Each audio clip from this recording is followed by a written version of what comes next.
I snooped on the CEO's email account and got myself unfired, part 2. However, instead of quitting right away, I figured it would be smart to first build up my client base on the side while I was still getting a steady paycheck.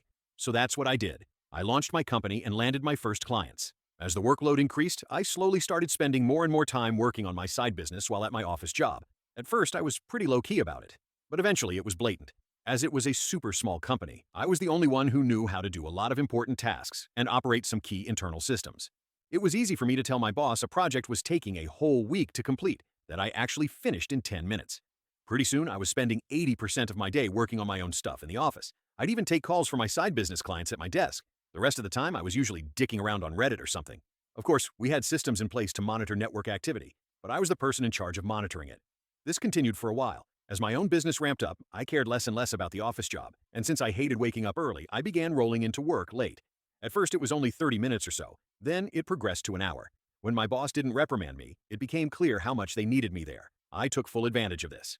Before long, I was arriving around noon, working for a couple hours, then heading home. My co-workers weren't happy, but I helped them with all of their tech problems, and they hated the company too, so they kept their mouths shut about it. My boss eventually said something to me about all it at one point, but I just came in on time the next few days and then went back to coming in whenever I wanted.